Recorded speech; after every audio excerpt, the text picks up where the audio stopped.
মহার্ঘ ভাতা অর্থাৎ ডিএ এবং মহার্ঘ রিলিফ ডিআর সংক্রান্ত বিষয়টি নিয়ে তীব্র জল্পনা শুরু হয়েছে রাজ্য সরকারি কর্মচারী এবং পেনশনভোগী মহলে। এই ক্ষেত্রে ক্রমে তীব্র হয়ে উঠছে জটিলতাও। জাতীয় সংবাদ মাধ্যমে উঠে আসা তথ্য অনুসারে কর্মচারী ও পেনশনভোগীদের জন্য শীঘ্রই আরও ৩% ডিএ ডিআর এর কিস্তি ঘোষণা করতে চলেছে কেন্দ্রীয় সরকার। আর এ নিয়ে রাজ্য সরকারি কর্মচারী ও অবসরপ্রাপ্তদের মধ্যে বাড়ছে অস্থিরতা। কেন্দ্রীয় সরকার আরো ৩% ডিএ ডিআর ঘোষণা করলে রাজ্য সরকারের কর্মচারী এবং পেনশনভোগীদের বকেয়া ডিএ ডিআর হবে ২৫%। রাজ্য অর্থ দপ্তরের সূত্র অনুযায়ী এত বড় অঙ্কের কিস্তি একসঙ্গে মঞ্জুর করা কার্যত অসম্ভব রাজ্য সরকারের পক্ষে। এমনিতেই ভারী ঋণ এবং সুদ পরিশোধের বোঝা বইতে হচ্ছে রাজ্য সরকারকে।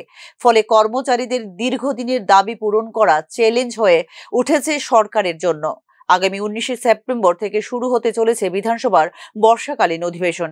বিধানসভা অধিবেশনে নাকি অধিবেশন শুরুর আগে ডিএ এবং ডিআর এর নতুন কিস্তি ঘোষণা করবে রাজ্য সরকার। এই বিষয়টি মূল আলোচ্য বিষয় হয়ে উঠেছে কর্মচারী এবং পেনশনভোগীদের মধ্যে। ১০% ডিএ এবং ডিআর মঞ্জুর করা হতে পারে বলে ইতিমধ্যেই সরকারি সূত্রের উদ্ধৃতি দিয়ে দাবি করা হয়েছে বিভিন্ন সংবাদ মাধ্যমে। তবে এর মধ্যে কেন্দ্র যদি ৩% কিস্তি ঘোষণা করে তাহলে আরো বেশি ডিএ ডিআর অনুমোদনের বিষয়ে বিবেচনা করতে পারে রাজ্য সরকার।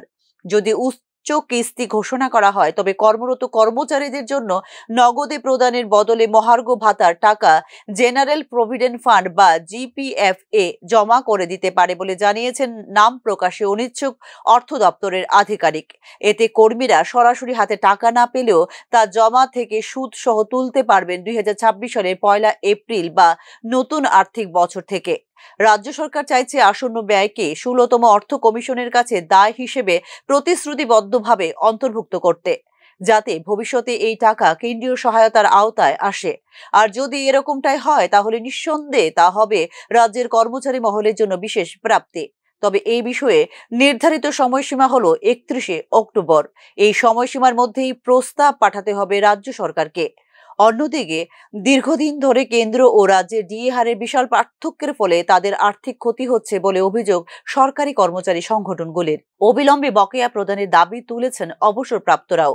তবে সরকারের আর্থিক টানাপোড়েনের কারণে নগদ প্রদানের বদলে জিপিএফ এ জমার সিদ্ধান্ত হলে তা নিয়ে অসন্তোষ বাড়তে পারে বলে মনে করছেন একাংশ কর্মচারী মহল। তবে সার্বিক পরিস্থিতিতে গুরুত্বপূর্ণ ভূমিকা থাকবে কেন্দ্রীয় সরকারের পদক্ষেপ এবং রাজ্যের অর্থনৈতিক অবস্থার বিষয়টি।